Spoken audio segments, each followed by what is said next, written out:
Week one of the NFL regular season is finally here. What to expect from Anthony Richardson and the rest of the Indianapolis Colts? We talk about all of that inside this No Horsing Around podcast.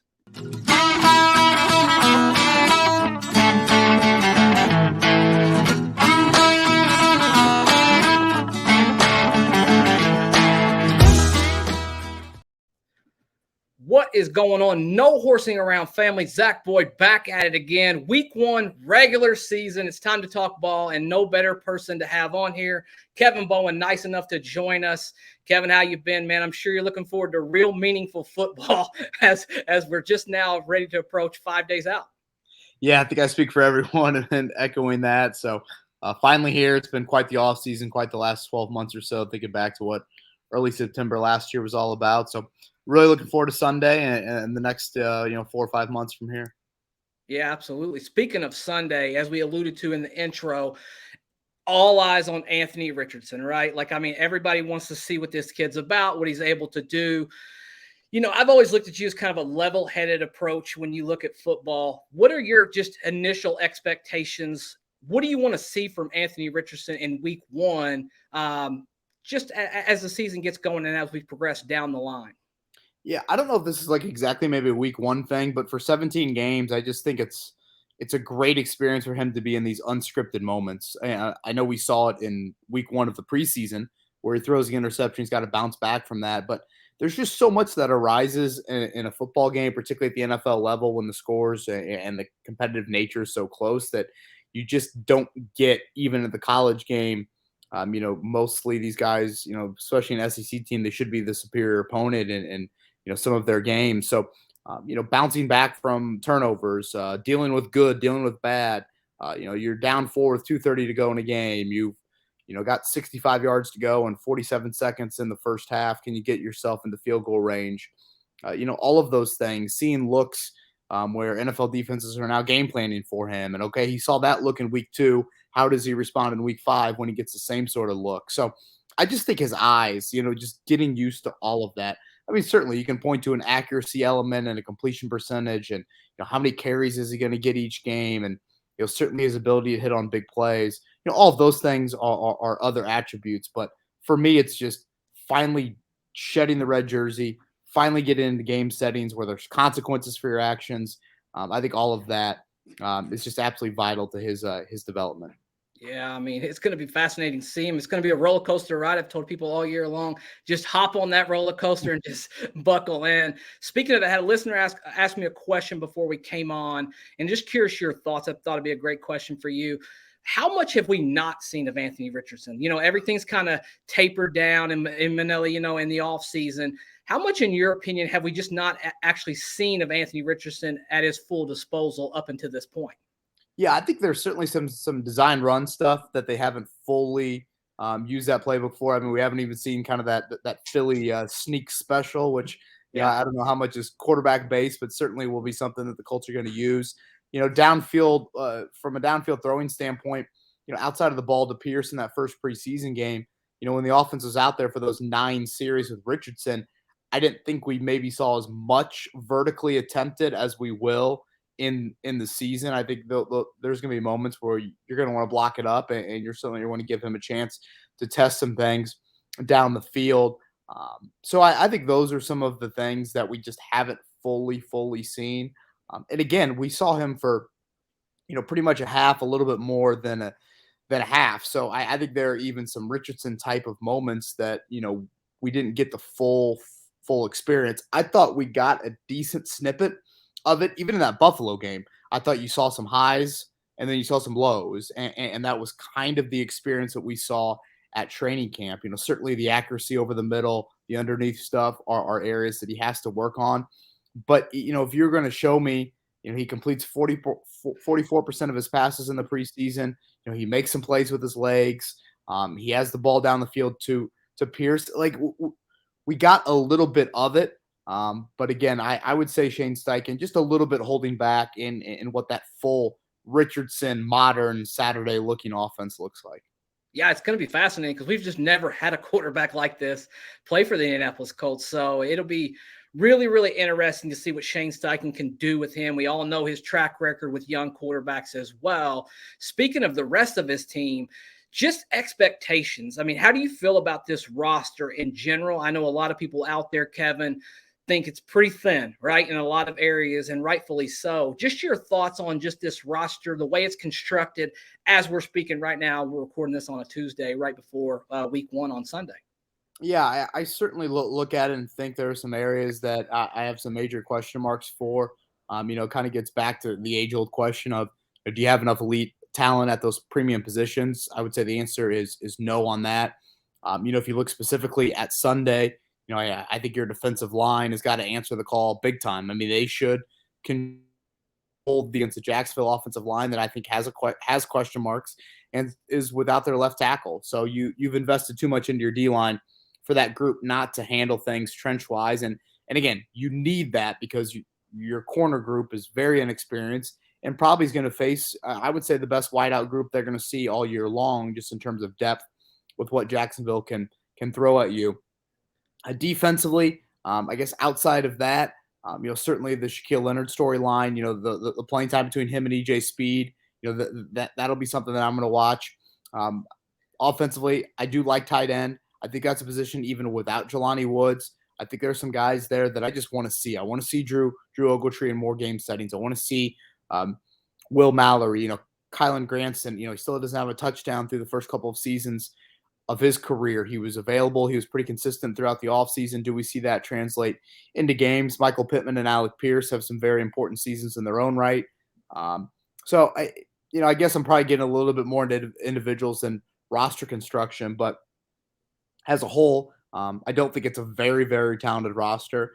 And I think in some key areas, that's where you have questions of, okay, Bernard Ryman, Kwity Paye, for example, can those guys that you have drafted, can they take the step forward and, be the answers at such critical spots? But I think those are definitely some storylines to watch, not in Richardson division here this season. Yeah, I mean, it'll be fascinating to see how the team kind of comes together. Really a lot of unknowns. Kevin, are you a little bit surprised that, they didn't necessarily go the veteran route at offensive line? I know they went ahead and had a couple waiver acquisitions right there at the waiver wire, but true veteran guys to come in there and really have a little more consistency, guys who have real live game reps. Did that surprise you at all? Because Chris Ballard did mention earlier he wanted to draft and he wanted to sign some people. Now, he'll probably tell you he did sign a couple people, but nothing that's going to jump off the plate for you when it comes to that. Yeah, I kind of had this big notion all offseason long, Zach, where the positions that directly impacted Anthony Richardson, I thought you needed to have some veteran, members in that to support him and make him get, used to what this NFL life is like defensively, particularly in the secondary. I was good with going for more of the youth movement. And if you look at that O-line group right now, I mean, your two backup tackles, going to play on Sunday, those are 2 day 3 rookies. Yeah. And, yes, Blake Freeland was a 4th round pick, but still, I mean, we saw a 3rd round pick in Bernard Ryman last year have some serious growing pains. So that would be a concern of mine. And I think you can find that balance of, yes, you're not going to get 40 game starters across your offensive line depth. That's just unrealistic, but you can find a couple of them. And the Colts have had that over the years to where, there is a little bit of veteran depth there. There's guys that are used to the chaos of a game day of, in Freeland's case, he almost has drilled exclusively at right tackle here in the offseason. I know he's got left tackle experience at BU, but on a game day, you often at times have to be ready to go play a couple of different spots if guys go down. And I know the Danny Pinter injury has impacted some things, but even with him, they really didn't have a lot around that. So I would say that is probably the biggest concern offensively entering the season, is just that is a unit that was the root of so many of your issues last year. And if that down, then that just naturally, I think, has a domino effect on Richardson and everybody else around that group. So the starting 5, okay, I can see what a little bit of their thinking is, but still, it's a dangerous game to play with fire when you consider the attrition that just happens within that unit every year. Yeah, I mean, it's inevitable. Injuries are going to happen across that offensive line, and you got to be prepared for that. Let me throw it to you this way. What position group are you most comfortable with, and what position group are you least comfortable with heading into this season, in either order? Yeah, that's a good question. I mean, I'm pretty comfortable with the tight end group. I mean, I certainly want to see, more out of those guys. And I mean, there's certainly not the clear cut number one option, but I do think there are some intriguing players in there. And maybe it'll be more of a by committee thing. It's not like, hey, go draft this tight end for your fantasy league, but that is a group that I am intrigued by. I mean, certainly defensive tackle, if you're going to pare it down to the interior of that defensive line, I think that's an outstanding duo with Grover Stewart and DeForest Buckner. Positions of concern again, just enough general support for your quarterback, and I guess I mainly mean wideout and running back, but certainly you can creep into the offensive line if you have some injuries there.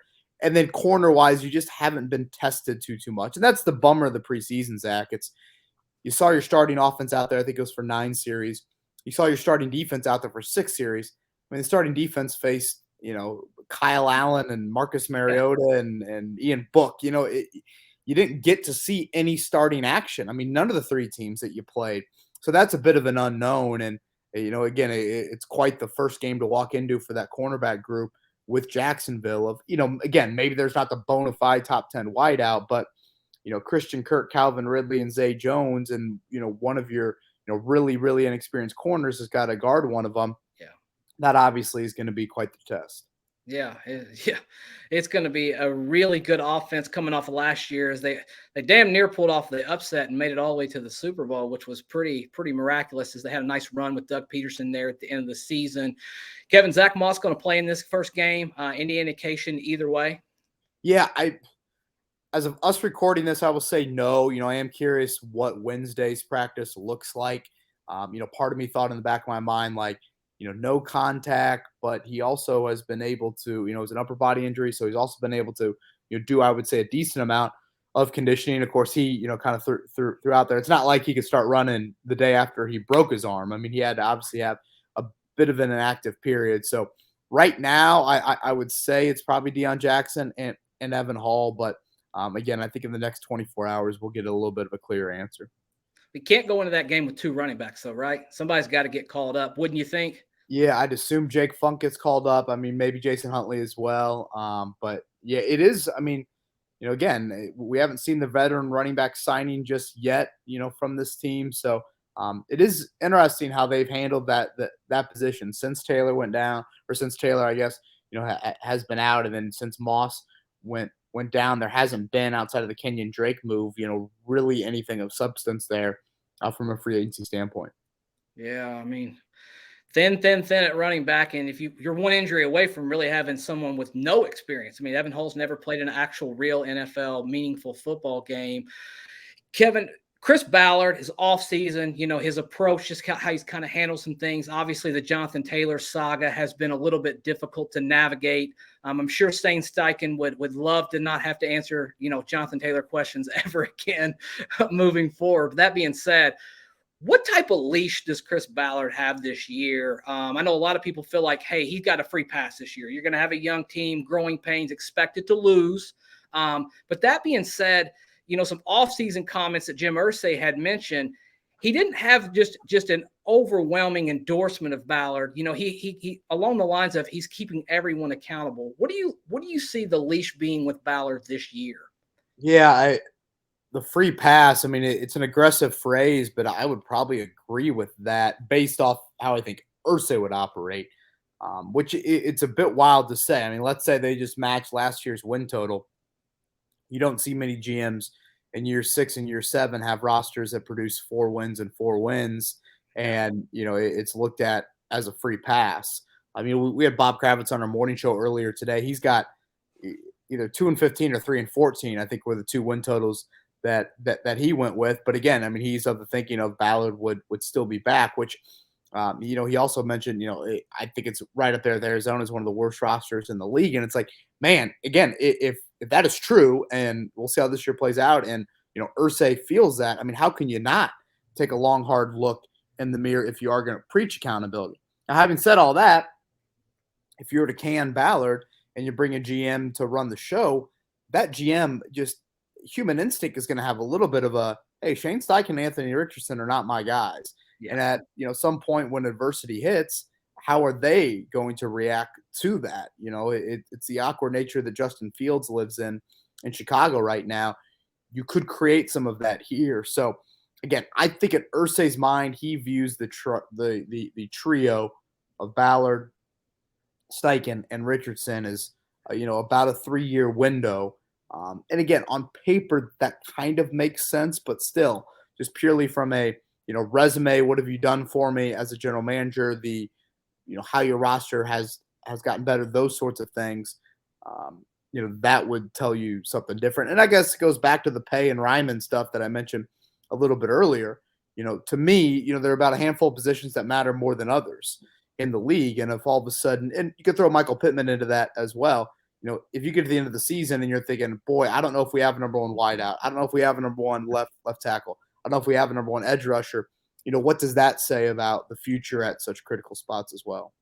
Yeah, I mean, as you mentioned, I listened to you and Andy this morning with Bob Kravitz, and he is not expecting a lot from this football team this year. I'll throw this last question. It's a little bit on the spot. It's a little bit of a hypothetical conspiracy theorist in me, but if you're Chris Ballard and you believe Bob Kravitz and you have the worst rock team in the NFL this year and you have the number one pick, do you want to be the guy that doesn't pick Caleb Williams and just says, you know what, we're going to roll with what we're going to roll with and hope it works out, probably getting an incredible package for that first pick. But that being said, just curious your thoughts on how would you feel about handling that number one pick if, in fact, the Colts did end up in that situation? Yeah, it would be wild. I don't know if my mind is ready to process all of that, but so much of this again, 3-14 would be bad in the sense of there would obviously be a lot of dark moments, and there would be times where certainly the product on the field was a big issue. But how does Richardson look individually within 3-14? Obviously, it's probably going to be a lot of bad on his plate as well if you're going to have that poor of a record. But it's just so hard to predict unless you see it all play out. I watched Caleb Williams, and I'm thinking back to the Notre Dame game last year, and just how much of that Houdini nature, is automatically translating to the NFL. And not to turn this into like a Caleb Williams debate because he's a really, really special talent, but it would be again wild to try and sift through all of that, predict it all. Again, does Ballard get another crack at it? If you have the number one overall pick, all of those things, what type of haul would you get for the first pick, B, for Anthony Richardson?